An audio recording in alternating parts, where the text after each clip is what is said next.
삼성 쥐스 3급 이번 강의는 수리 논리 시간입니다. 자주 나오는 응용수리 대표 5문제 같이 풀어보겠습니다.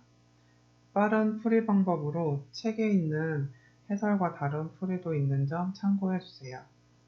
그럼 첫 번째, 시간, 거리, 속력 기출문제입니다.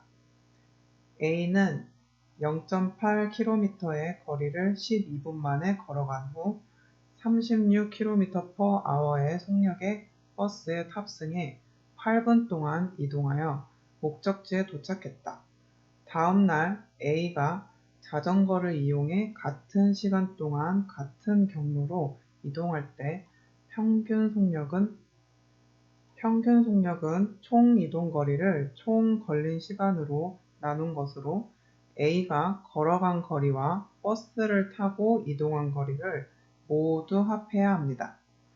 하지만 선택지에서 단위를 보시면 속력의 단위가 km/분이므로 단위를 통일하여 계산하는 것이 좋습니다. 따라서 36km/h는 1시간, 즉 60분 동안 가는 거리이므로 속력을 60으로 나눠주면 36 나누기 60은 0.6km/분이 나옵니다. 그럼 A가 총 이동한 거리는 0.8 플러스 0.6 곱하기 8은 5.6km가 됩니다. 그리고 걸어간 시간은 12분이며 버스 탑승 시간은 8분 동안이므로 총 20분간 이동하여 목적지에 도착했습니다. 따라서 A가 자전거를 이용해 같은 시간 동안 같은 경로를 이동할 때 평균 속력은 20분의 5.6은 0.28km/분으로 정답은 4번입니다. 세 번째 대표 유형 문제는 인원수입니다. 2017년 A 고등학교의 전교생 수는 1200명이고 2학년 학생 수는 1학년, 3학년 학생 수의 평균값이다. 2018년 2학년 학생 수는 작년보다 5% 증가하였고 3학년 학생 수는 2학년보다 12명이 적다고 한다. A 고등학교가 2018년에도 작년과 같은 수준의 학생 수를 유지하기 위해서 필요한 신입생의 수는 2017년 1학년과 3학년의 학생 수를 각각 X명, 3학년은 Y명이라고 가정하면 2학년 학생 수는 2분의 X 플러스 Y명이 됩니다. 그럼 2017년 전교생 수는 1200명에 관한 방정식을 만들면 X 플러스 2분의 X 플러스 Y 플러스 Y는 1200이 되고 여기서 미지수를 간소화하기 위해서 2학년 학생 수인 2분의 X 플러스 Y를 T로 치환합니다. 그러면 X 플러스 Y는 2T가 되고 아래 방정식은 T 플러스 2T는 1200으로 2017년 2학년 학생 수인 T는 400명임을 바로 알 수 있습니다. 문제에서 물어보는 것은 2017년도와 같은 수준의 전교생 수를 유지할 때 2018년 신입생 수이므로 신입생 수를 K명이라고 가정하겠습니다. 2018년 2학년은 전년도보다 5% 증가하여 T에 1.05배를 해주고 2018년 3학년 학생 수는 같은 연도 2학년 학생 수보다 12명이 적다고 했으며 전교생은 전년도와 같이 1200명이므로 또 T에 관한 방정식으로 나타내면 T 곱하기 1.05 플러스 t 곱하기 1.05 마이너스 12 플러스 k는 1200이 됩니다. 네, t가 400을 나타내므로 이 t 대신 400을 대입하면 k는 372가 나옵니다. 따라서 2018년 신입생 수는 372명으로 정답은 1번입니다.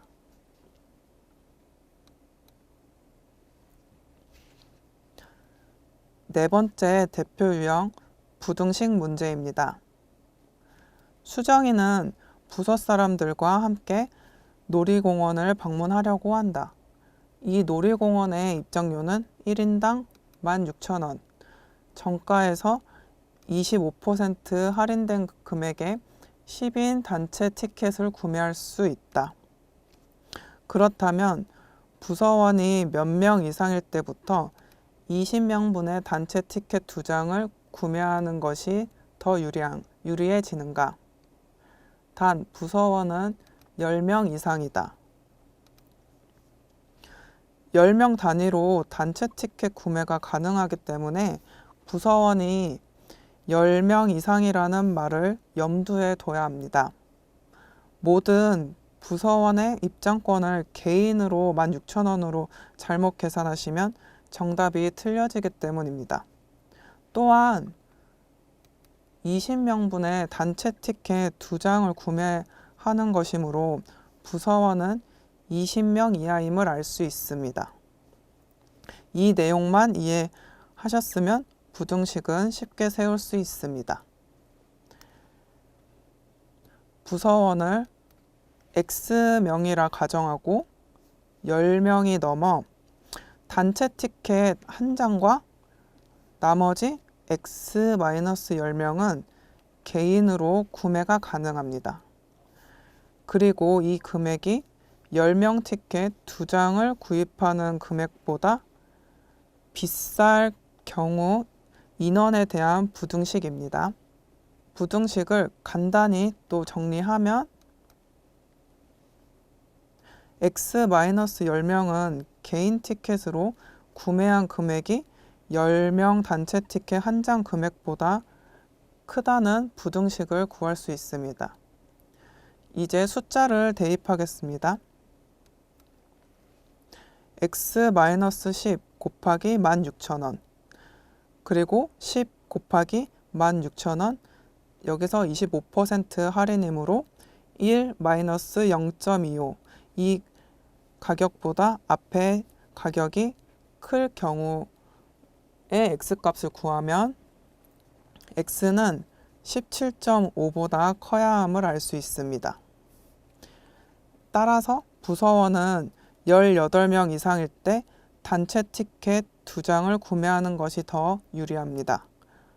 정답은 18명 5번이 됩니다. 마지막 대표 유형 문제 경우의 수입니다. S전자는 토요일에는 2명의 사원이 당직 근무를 서도록 사측으로 규정하고 있다. S전자의 B팀에는 8명의 사원이 있다. B팀이 앞으로 3주 동안 토요일 당직 근무를 선다고 했을 때 가능한 모든 경우의 수는 몇 가지인가? 단, 모든 사원은 당직 근무를 2번 이상 서지 않는다. 응용 수리에서 경우의 수 유형은 문제를 읽어보고 조합, 순열 등 어느 것을 사용해야 하는지 빨리 적용할 수만 있다면 쉽게 풀 수 있습니다. 네, 문제에서 B팀 8명 사원 중에서 2명씩 3개의 조를 만드는 방법은 조합으로 사용해서 식은 보시는 바와 같이 8 콤비네이션 2 곱하기 6 콤비네이션 2 곱하기 4 콤비네이션 2 곱하기 3 팩토리 분의 1 가지고 이 3개의 조를 3주 동안 당직 근무를 하는 방법은 첫째 주, 둘째 주, 셋째 주 순서를 정하는 경우로 3팩토리 가지입니다. 따라서 이 두 경우의 수를 모두 곱하면 3팩토리는 지워지고 콤비네이션만 정리하면 2분의 8 곱하기 7 곱하기 2분의 6 곱하기 5 곱하기 2분의 4 곱하기 3으로 2520까지가 나옵니다. 따라서 정답은 2번입니다. 제가 팁으로 알려드리고 싶은 것은 곱하기 할 때 분할 계산 방법이 있습니다. 기본적으로 외우고 있는 두 자리 숫자의 곱의 값을 이용하는 것으로 예를 들면 11 곱하기 11은 121, 11 곱하기 12는 132, 12 곱하기 12는 144 등 이 문제에서는 210 곱하기 11을 분할해서 110 곱하기 12 그리고 100 곱하기 11을 각각 계산하고 더해주는 것입니다. 따라서 바로 1320 플러스 1200으로 2520이라는 답을 구할 수 있습니다. 네, 자신이 빠르게 계산할 수 있는 방법을 택하는 것이 가장 중요하며 방금 말씀드린 두 자리 숫자 곱의 값을 정확히 외우고 계셔야 활용이 가능합니다. 수리 논리에서 응용수리는 문제에 맞는 공식을 알고 있어야 하며 방정식을 세울 수 있어야 합니다. 최대한 미지수가 한 개인 방정식으로 만들어서 계산 과정에서 시간을 단축하면 가장 좋습니다. 연습으로 빨리 풀 수 있는 능력을 기를 수 있지만 좀 더 빨리 풀기 위해 기초적인 두 자리 숫자 곱의 값을 외워서 시험장에 가시는 것을 적극 추천드립니다. 이상으로 수리논리 대표 유형 강의를 마치겠습니다.